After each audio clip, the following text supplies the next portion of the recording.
India का एक और त्यारा गिर गया है। ये बड़ी एक अनफॉर्चुनेट, बड़ी एक अफसोसनाक खबर है। ईरान के हवाले से भी कुछ हमले की खबरें चल रही हैं। ये बड़ी डेंजरस डेवलपमेंट्स हो रही हैं हमारे सराउंडिंग्स में, बल्कि ईरान की जो एटमी तनसीबात है उन पर हमला करने कि ट्रम्प कि वो इतना कोई अब कुफरौन भी नहीं बन गया कि हमने उसकी हर बात माननी है। मुझे नहीं लगता कि पाकिस्तान कोई इस तरह के किसी गेम में प्रॉक्सी का रोल प्ले करे, चाहे वो ईरान के खिलाफ हो या चाहे किसी और मुल्क के खिलाफ। जो अरकान असम्बली हैं उनकी तनख्वाहों में को 200% इजाफा हो गया। जो ये चेयरमैन सेनेट की है और जो नेशनल असम्बली के स्पीकर, उन्होंने अपनी तनख्वाह में कोई तकरीबन 600% इजाफा।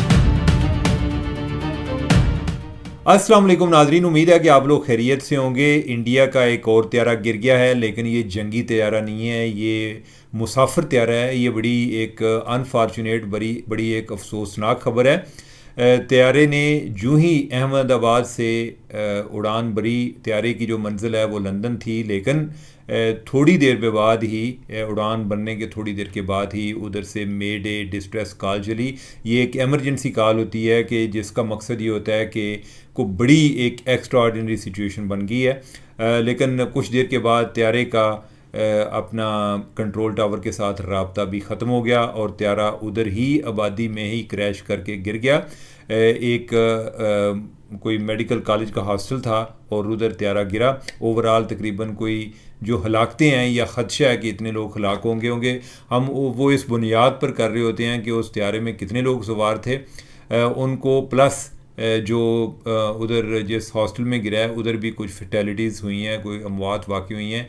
तो ख़दशा ये है कि तकरीबन कोई 250 लोगों के हलाकत का खदशा है। बड़ा को रेयर होता है, कोई मोजज़ा होता है कि कोई बच निकलता है। ये जो एक दफ़ा आपको पता होगा कि जो PIA का त्यारा उधर डिसेंड कर रहा था कराची में उतरने के लिए, आगे वो तैयारी कर रहा था, तो उस दौरान वो क्रैश कर गया, जिसमें बैंक ऑफ पंजाब के जो ज़फ़र मसूद साहब हैं वो भी उसमें शामिल थे, एक और बंदा भी शामिल था। मैंने तो इसके अलावा कभी कुछ सुना नहीं है कि अगर कोई त्यारा गिरे तो कोई बंदा बचाओ। इसीलिए ये जब त्यारा गिरता है, क्रैश होता है, तो इसका इम्पेक्ट जो है वो वर्ल्ड ओवर जाता है। इसकी सबसे ज़्यादा हेडलाइन बनती है। नाजरीन, आप शायद हैरान हो ये बात सुनकर कि जो एयर ट्रैवल है वो दुनिया का महफूज तरीन सफ़र तस्वर किया जाता है, महफूज तरीन सफ़र तस्वर किया जाता है। ये कभी कभार हादसे होते हैं, लेकिन ये होते हैं कि जब होते हैं ना, पूरी दुनिया को हिला के रख देते हैं, क्योंकि इसमें किसी के बचने के चांसेस नहीं होते। अब जिस तरह जो ये ऐसे ही है कि हम यारां जन्नत हम यारां दोज़ख के सारे या बचनेंगे या सारे मारे जाएंगे, तो वो वाली सूरत हाल होती है। इसलिए इसका एक खौफ, ट्रॉमा भी ज़्यादा होता है। और बहुत सारे लोग हैं उनको जो एयर ट्रैवल का एक फोबिया भी होता है कि जब वो सफ़र करते हैं, तो बाज़ लोग तो खैर सफ़र कर ही नहीं सकते। बाज़ ऐसे होते हैं कि जो पहले कोई मेडिसिन वगैरह लेते हैं, कोई अपने साइकेट्रिस्ट को कंसल्ट करते हैं। मेरे कोई एक तो जानने वाले हैं जो करते हैं। और बाय द वे, मैं ख़ुद जब कोई एयर ट्रैवल करता हूँ ना, तो एक दफ़ा तो कलमा वगैरह पढ़ते हैं, सारा मौत को याद करते हैं, और उसके बाद जहाज़ का सफ़र शुरू होता है। और वाकई लगता है जी कि जिस जगह पर जाके उतरना है, अगर उतर गए तो सुरखरू हो गए। और फिर भी जो वापसी का सफ़र होता है उसकी टेंशन रहती है कि जब इस्लामाबाद वापस पहुँचेंगे तो फिर पता चलेगा। तो कई लोग हैं शायद उनको फ़ील नहीं होता, लेकिन कई लोग जो है उनको बड़ा फ़ील होता है। और उसकी जो वजह है फ़ील होने की, वो इसी तरह के हादसात होते हैं जो मुख्तलिफ होते हैं। इसमें एक साबक उनके चीफ मिनिस्टर हैं, वो भी इस त्यारे में सवार थे। अब डेफिनेटली चांसेस यही हैं कि उनकी भी डेथ होगी। जिस तरह मैंने पहले जिक्र किया कि कोई रेयर ऐसा कोई बड़ा ही खुशकिस्मत है जो बच निकलता है, नहीं तो सबकी डेथ हो जाती है। अब ये है कि चीफ मिनिस्टर का हमें ज़रा एक ज़्यादा, या कुछ सेलिब्रिटीज़ का ज़्यादा हम जिक्र करते हैं। आपको पता है कि जुनैद जमशेद जिस त्यारे में सवार थे, या DC चित्राल थे सवार, तो ज़्यादा उनका जिक्र हो रहा था, बिलखुसूस जुनैद जमशेद का। हालांकि सब लोग जो हैं उनकी एक अपनी अपनी कहानी थी जो उस त्यारे में सवार थी, लेकिन एक नेचुरल चीज़ है कि जिसको ज़्यादा लोग जानते हैं, तो फिर अगर कोई एक इज्तिमाई गम होता है तो उनका जिक्र फिर ज़्यादा होता है। तो उसी तनाज़र में जो चीफ मिनिस्टर का भी मैंने जिक्र किया। अदरवाइज़ तो हर बंदा जो उस जहाज़ में था उसकी अपनी कहानी थी। पता नहीं क्या वो ख्वाब लेकर त्यारे में बैठा था कि मैंने लंदन पहुंचना है, मैंने क्या करना है। हर एक की अपनी अपनी कोई ना कोई टास्क थी, अपने कोई ख्वाब थे, कोई ख्वाहिशें थी, कोई मंसूबे बनाए हुए थे, वो सारे दरे के दरे रह गए। खैर ये है कि अल्लाह ताला जो लवाहिकीन है उनको सब्र अता फरमाए। बहुत बड़ी ट्रेजडी है। नाज़रीन, उसके साथ अब यह है कि ओवरऑल ईरान के हवाले से भी कोई हमले की ख़बरें चल रही हैं। ये बड़ी डेंजरस डेवलपमेंट्स हो रही हैं हमारे सराउंडिंग्स में, और उसकी दो वजूहात हैं कि ये बातें क्यों ज़्यादा एक संजीदा ली जा रही हैं। एक तो नाज़रीन को मार्च अप्रैल की बात है, उस टाइम एक ख़बर आई थी जी कि यूएस इंटेलिजेंस ने उन्होंने कोई एक रिपोर्ट रिलीज़ की या उनको एट्रीब्यूट करके, या यूएस इंटेलिजेंस के सोर्सेज ने रॉयटर्स न्यूज़ एजेंसी को बताया, या इनके और भी है जो मीडिया, उन्होंने ये चीज़ रिपोर्ट की कि इज़राइल प्लान कर रहा है कि उसने ईरान पर हमला करना है, बल्कि ईरान की जो एटमी तनसीबात है उन पर हमला करना है। इज़राइल माजी में ईरान के जो साइंसदान हैं, जो कि एटमी साइंसदान हैं, उनको मार चुका है, और उसका मकसद सिर्फ ये है कि ईरान जो है वो अपना एटमी प्रोग्राम इनका आगे ना चल पाए। और उस वाले से जो इंटरनेशनल एटॉमिक एनर्जी एजेंसी है उनकी तरफ से भी इन पर काफ़ी एक प्रेशर भी आता है कि भाई वो नहीं कर सकते। अभी उनकी कल ही रिपोर्ट आई है, जो एटॉमिक एनर्जी एजेंसी की रिपोर्ट है, उन्होंने कहा कि ईरान बाज नहीं आ रहा, यूरेनियम अफजूदगी का अमल जो है वो जारी है। अगरचे उनके अमेरिका के साथ मुज़ाकरात हो रहे हैं ईरान के, जिसमें ईरान ने कहा कि हम अपना जो एक पीसफुल एनर्जी के लिए, एक पुरअमन तवानाई के लिए अपना एक हमारा एटमी प्रोग्राम है, इसका हमारा को मकसद इसको दिफाई मकासद के लिए इस्तेमाल करना नहीं है। लेकिन जो इंटरनेशनल एटॉमिक एनर्जी एजेंसी है उनकी जो रिपोर्ट है उससे जो इतलात मिल रही हैं वो ये हैं कि ईरान ने जो कमिटमेंट की हुई थी अपने प्रोग्राम के हवाले से, उसकी उन्होंने बड़ी एक ग्रॉस लेवल पर वायलेशन की है।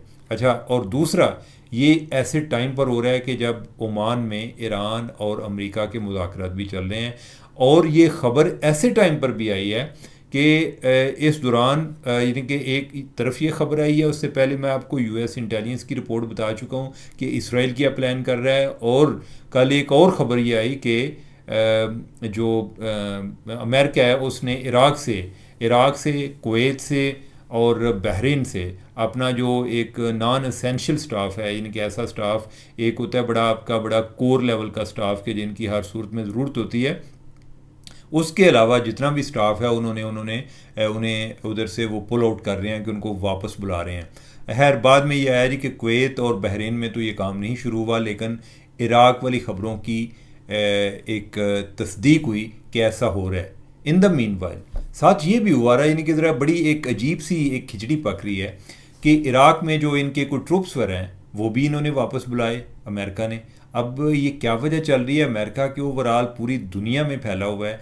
आपको पता होगा कि तकरीबन कोई 80 ममालिक हैं जिनमें अमेरिका के मिलिट्री बेसेस पाए जाते हैं। कोई मेरे ख्याल कुछ 750 इनका मिलिट्री बेस है, कोई तकरीबन 2.25 लाख इनके फ़ौजी हैं। इवन जो खलीजी ममालिक हैं, इधर यूए में भी हैं इनके ट्रूप्स, इनके कतर में भी हैं, इनके इराक़ में भी हैं, इवन जो ईरान के गिर्द भी हैं, यानी कि वो भी उन्होंने कोई सिक्योरिटी रीजंस की बुनियाद पे उधर भी रखे हुए हैं। प्रॉबली इराक़ के साथ जो इनकी डिप्लॉयमेंट है वो कुवैत में भी हैं, तो ओवरऑल बहरीन में भी हैं, सऊदी अरब में भी हैं। तो यानी कि इनके बहुत सारी जगहों पे इनके ट्रूप्स हैं। सबसे ज़्यादा जो हैं वो तो इनके जापान में, साउथ कोरिया में और जर्मनी में पाए जाते हैं। तो इनके बहुत सारी जगहों पे 80 ममालिक में मैं आपको बता रहा हूँ। तो इधर से इन्होंने कोई ट्रूप्स वापस लिए। अच्छा, बाय द वे इराक़ में इनके कोई ट्रूप्स ज़्यादा थे भी नहीं, कोई तकरीबन 2.5-3 हज़ार फ़ौजी थे। क्या इसका मकसद क्या है? क्या ये अपनी इंटेंशन को कंसील करना मकसद है? क्या इस दौरान कि इंडिया यानी कि जो इसराइल है वो क्या अटैक करने जा रहा है ईरान पर, और जो अमेरिका है वो इस वार में डायरेक्ट इन्वॉल्व नहीं हो रहा, लेकिन बज़ाहिर ऐसे लगता है कि जैसे वो इसराइल को पूरी तरह सपोर्ट करेगा और अपना स्टाफ इधर से वो निकाल रहा है। उसकी वजह क्या है कि उसने उनकी एटमी तनसीबात पर हमला करना है। जब एटमी तनसीबात पर हमला करना है, ईरान की एटमी तनसीबात पर हमला करना है, तो इसका ये भी मतलब है कि उधर कोई उसकी कोई ताबकारी की शुआएँ, कोई ओवरऑल जो डिस्ट्रक्शन है उसका लेवल कहीं ज़्यादा बढ़ सकता है, क्वाइट लाइकली। ये मैं आगे अपना एज अ ले पर्सन गैस लगा रहा हूँ, लेकिन सिचुएशन बड़ी डेंजरस हो गई है। डेंजरस फिर मैं को दो तीन चीज़ें गिना देता हूँ। एक जो यूएस इंटेलिजेंस की रिपोर्ट ऑलरेडी मार्च अप्रैल में जो आई कि इसराइल वाले प्लान कर रहे हैं, और वो प्लान क्यों कर रहे हैं, वो कह रहे हैं जी कि ईरान जो है वो अपना एटमी प्रोग्राम आगे बढ़ा रहा है। अभी उसकी फर्दर कंफर्मेशन होगी इंटरनेशनल एटॉमिक एनर्जी कमीशन की तरफ से कि ऐसा ही हो रहा है। और फिर तीसरा ये कि जो अमेरिका जो है वो अपना नॉन एसेंशियल स्टाफ उसको भी निकाल रहा है। तो यानी कि ओवरऑल को बड़ी एक कंसर्निंग डेवलपमेंट है। क्या ईरान को अपना न्यूक्लियर प्रोग्राम चलाना चाहिए या नहीं चलाना चाहिए, ये एक अलग से बहस है। ठीक है, वो तो हमारे प्रोग्राम पर भी बहुत ज़्यादा पाबंदियाँ थी। आपको याद होगा कि जैसे प्रेसलर अमेंडमेंट और फलां अमेंडमेंट मुख्तलिफ़ तरीक़ों से हमारी इमदाद बंद की गई। शायद ईरान जैसे ही हमारा हशर भी होता। हमारे जो वर्किंग रिलेशनशिप अमेरिका के साथ इसलिए रहे कि अमेरिका को इस खित्ते में हमारी ज़रूरत थी, तो लिहाजा यानी कि हम उनको ये बताते रहे। हम भी झूठ बोलते थे कि हमने तो वो अपना प्रोग्राम जो है हमारा तो नहीं चल रहा, ये हो रहा है वो हो रहा है, यानी कि आपको किसी ने गलत बताया है। शरीक जो है हमारे ऐसी बातें फैलाते रहते हैं, हम भी ऐसे को करते थे, लेकिन हमारा प्रोग्राम साथ साथ चलता रहा।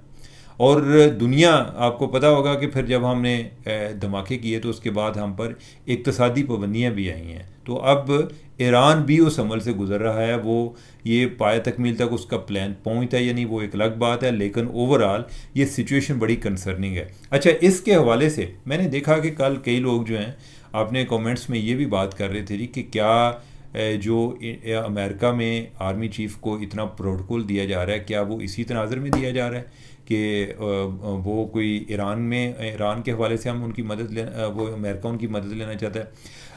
नाज़रीन, अमेरिका डेफिनेटली चाहेगा, अमेरिका ये भी चाहेगा कि हम चाइना के ख़िलाफ़ भी अमेरिका की मदद करें, हम ईरान के ख़िलाफ़ भी अमेरिका की मदद करें। ईरान ये भी चाहेगा कि हम जो है इसराइल को भी अमेरिका ये भी चाहेगा कि हम इसराइल को तस्लीम करें। लेकिन मुझे नहीं लगता कि ऐसे है। उसकी वजह यह है कि पाकिस्तान ने ओवर द टाइम काफ़ी सीखा है। हमारी जो एक बड़ी ये एक जज्बाती किस्म की एक कोई हमारी खारजा पॉलिसी में जो कि एक खलंडरापन पाया जाता था ना, वो अब नहीं रहा। ओवरऑल हम चाहते ही हैं कि जितना भी ज़्यादा से ज़्यादा ममालिक के साथ ताल्लुकात रखे जा सकते हैं वो रखे जाएं, बिगाड़े ना जाएं। अभी आपको पता होगा कि रिसेंटली पाकिस्तान के जो प्राइम मिनिस्टर हैं और जो आर्मी चीफ़ हैं वो ईरान भी होकर रहे हैं। तो जब वो ईरान गए तो उन्होंने इसराइल के हवाले से भी बात की। ओवरऑल ईरान के साथ उन्होंने इजहार यकजहती किया। अब क्वाइट लाइकली कि शायद ये है कि हम कोशिश करेंगे कोई, अगर तो वो ऐसी होगी कि जैसे हम अगर इनके दरमियान किसी तरह कोई मेडिएशन करा सकते हैं तो वो कराएं। लेकिन मैं ये नहीं समझता कि ट्रम्प जो है, ट्रम्प का अगर बाप भी आ जाए तो वो आके कह रही कि आपने, यानी कि वो इतना कोई अब को फ़िरौन भी नहीं बन गया कि हमने उसकी हर बात माननी है, यानी कि वो जो भी हमसे बातें मनवाएगा। कहने को क्या होता है, यानी कि कहने को तो हम भी अमेरिका को बहुत कुछ कहते हैं, ज़रूरी तो नहीं कि अमेरिका हमारी सारी बातें मानता है। मेरा नहीं ख्याल, मैं अपने ख्याल आपको दे रहा हूँ, और जो एक पुरानी हमारी हिस्ट्री है और या जो मेरी माजी में लोगों के साथ डिस्कशन होती रही है, मुझे नहीं लगता कि पाकिस्तान कोई इस तरह के किसी गेम में प्रॉक्सी का रोल प्ले करेगा, चाहे वो ईरान के ख़िलाफ़ हो या चाहे किसी और मुल्क के ख़िलाफ़ हो। पाकिस्तान नहीं करेगा। हाँ, यही है कि इनके जो एक उनका जो एक अमेरिका का एक ये भी इंटरेस्ट है कि जो दाइश है, दाइश की जो प्रेजेंस है इसमें अफ़गानिस्तान में, उसके हवाले से पाकिस्तान अपना रोल प्ले कर रहा है। अच्छा, बाय द वे, उस हवाले से इवन जो तालिबान है, तालिबान के और CIA के भी आपस में बड़े तल्लुकात हैं। ये तो अनुदास देनी गल बहुत आगे निकल गई है। तो यानी कि इनके भी CIA के साथ ताल्लुकात हैं। और उसकी वजह क्या है? उसकी वजह यह है कि जो दाइश है वो तालिबान के लिए भी थ्रेट है। यानी कि वो, हम तालिबान को इधर बैठे हुए समझते हैं कि ये बड़े क़दामत पसंद हैं, ये इंतहा पसंद हैं।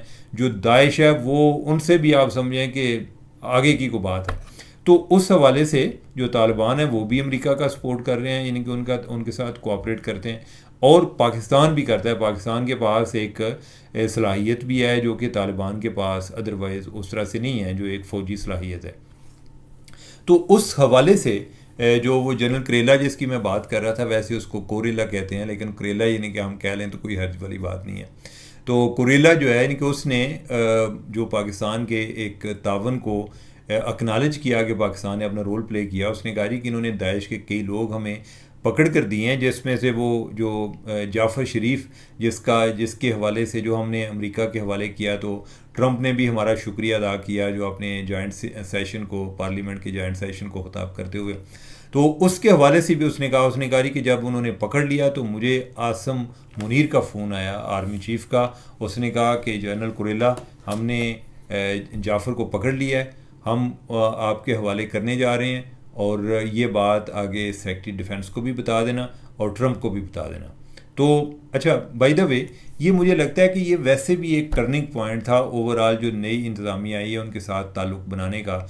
बाकी चीज़ें तो हमने डिस्कस कर ली हैं कि यानी कि वो हम उनको क्या कोई लॉलीपॉप भी दे रहे होते हैं, या कोई क्रिप्टो के हवाले से, या मिनरल्स में तो हम भी चाहते हैं कि वो एक जो है इन्वेस्ट करें।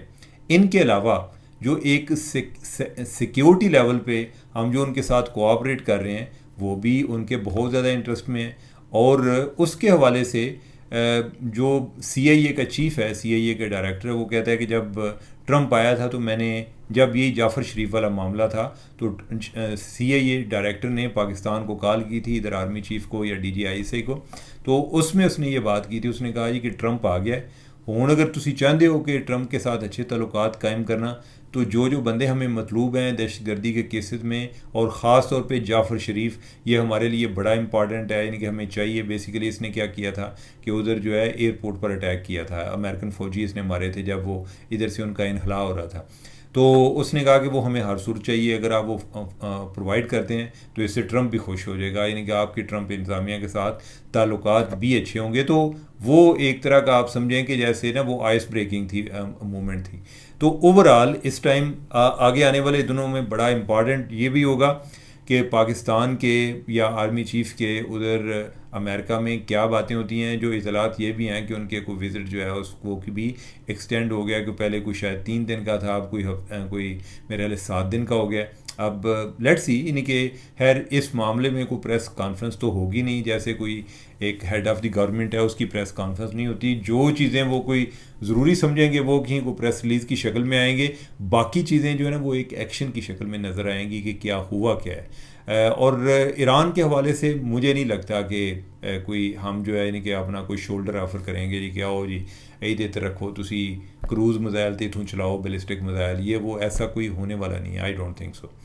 अब जो है यानी कि हमारा एक और टॉपिक जो बड़ा ही इंपॉर्टेंट है, बड़ा हार्ड चल रहा है, वो है अरकान असम्बली की तरह ही, लेकिन उनसे भी बढ़कर जो है वो चेयरमैन सेनेट और जो स्पीकर नेशनल असम्बली है उनकी सैलरी के हवाले से जो ख़बरें चल रही हैं वो बड़ी एक यानी कि उससे एक बड़ी रिजेंटमेंट भी है। और अभी जो अरकान असम्बलियाँ उनकी तनख्वाहों में तो आप समझें कि जैसे कोई 200% इजाफा हो गया। 200% इस तरह से है कि कोई 1,80,000 रुपया उनको तनख्वाह मिलती थी MNA को और सेनेटर को, अब जो है वो बढ़ाकर कोई तकरीबन को 5.25 लाख कर दी गई है, यानी कि 5,19,000 कर दी गई है। अच्छा, जो वज़ीर थे उनकी तनख्वाह पहले थी 2 लाख रुपया, अब उनकी भी 5,19,000 ही हो गई है। लेकिन जो फ़र्क ज़्यादा आया है वो किधर आया है, जो ये चेयरमैन सेनेट की है और जो नेशनल असम्बली के स्पीकर हैं उनकी तनख्वाह बढ़ी है। उन्होंने अपनी तनख्वाह में कोई तकरीबन 600% इजाफा किया है, और 600% इजाफा करके वो चले गए हैं 13 लाख पर। अब यह है कि इसको देखने के 2 तरीके हैं कि क्या ये ठीक हुआ या गलत हुआ है। उस पर ओवरऑल इवन ख्वाजा आसिफ जो हैं उन्होंने भी ट्वीट किया, उन्होंने कहा कि ये ना फाइनेंशियल ओबसैनिटी है, कि ये एक माली लिहाज से क्या कहते हैं इसको, यानी कि बेहयाई कह लो, यानी कि ओवरऑल कि ये बड़ी फाइनेंशियल ओबसैनिटी का वर्ड उन्होंने इस्तेमाल किया। तो अब ये है कि यानी कि वज़ीर भी कह रहे हैं, वज़ीर शायद ये सोच रहे होंगे कि हमारी तो सैलरी में और MNA की सैलरी में कोई फ़र्क नहीं हुआ। खैर ये है कि एक बात तो ज़हन में रखें कि कोई बंदा वज़ीर इसलिए नहीं बनता कि उसकी तनख्वाह जो है ना वो, ये कोई PhD नहीं होते। PhD वाले बेचारे जो या टीचर होते हैं वो सोचते रहते हैं नहीं मैं एक MA और कर लूँगा तो मेरी एक इंक्रीमेंट लग जाएगी, तो जनाब फिर मैं पैसे कुट के तो कर लैम कराँगा, को 25,000 रुपया बच जाएगा या 10,000 बढ़ जाएगा। ये वज़ीरों के वो मामला नहीं होते। ये इधर मामला होता है सारा पावर का, कि पावर हमें मिलेगी तो पैसे हम खुद बना लेंगे। वैसे भी जो इलेक्शन कैंपेन है वो कैसे चलती है, कोई अगर बंदा आपके सर पे अपने कुरान रख कर भी आ जाए और वो आपको बताया कि मैंने अपने पल्ले से पैसे लाए हैं, उसकी बात पर यकीन नहीं करें। ज़्यादातर इन्होंने अपने स्पॉन्सर रखे होते हैं, और फिर जो स्पॉन्सर हैं वो अपना यानी कि वो भी उनको पे बैक करने का भी टाइम होता है, और आहिस्ता आहिस्ता वो एक मुस्तकिल ATM भी बन जाते हैं। तो खैर ये है कि जो एक तो अगर अवामुन्नास की हालत देखें और ये लोग जो हैं अवाम के नुमाइंदे हैं, तो उस लिहाज से तो कोई ये अच्छी बात नहीं है। लेकिन एक इसको देखने का दूसरा तरीका है, वो ये है कि अगर आप देखें कि एक जज की तनख्वाह कितनी है, एक जज की तनख्वाह भी तकरीबन इतनी है जितनी स्पीकर की और चेयरमैन सेनेट की है। और फिर ये है कि क्या इनकी तनख्वाह कम होनी चाहिए? जो बंदा करोड़, 2 करोड़, 3 करोड़ रुपया लगा कर आता है, क्या उसकी तनख्वाह इतनी नहीं होनी चाहिए? होनी चाहिए। मैं कहता हूँ कि इससे ज़्यादा होनी चाहिए, लेकिन आप उसकी कारकर्दगी से मशरूत करें। और दूसरा, जो अपने एंटी करप्शन मेजर्स हैं वो स्ट्रांग करें। और तीसरा जो सबसे अहम चीज़ है वो ये है कि आप इनको इनक्रेज क्यों करते हैं कि ये 3 करोड़ लगा के आते हैं, ये 4 करोड़ लगा के आते हैं। और ये जेहन में रखें, हम जो इनके अपने टाइम पे बचपन में ये बातें सुनते थे, उस टाइम ये होता था जी कि वो ASI भर्ती हुआ है जी, 2.5 लाख रुपया दिया है, या कोई और भर्ती हुआ है तो उसने इतने लाख दिया। और साथ ये बात होती थी जी उन्हें जोड़े पैसे देते ने उन्हें बनाने में तो है नहीं बात है। तो आपका ख्याल क्या है कि जो लोग इतने करोड़ों रुपए लगा कर आते हैं तो वो सिर्फ ये 2 लाख सैलरी के लिए आते हैं? ऐसी बात नहीं है। इवन 5 लाख की सैलरी जो है उससे इनका कोई महीने का खर्चा नहीं चलता। इवन ये जो लाजेस में रहते हैं शायद लाज का भी खर्चा नहीं चलता, उसके लिए और कई पार्टियाँ आ रही होती हैं। तो या तो आप ये करें, यानी कि मैं कहता हूँ कि आप 5 की बजाय इनकी सैलरी 10 लाख कर दें, आप 20 लाख इनकी सैलरी कर दें।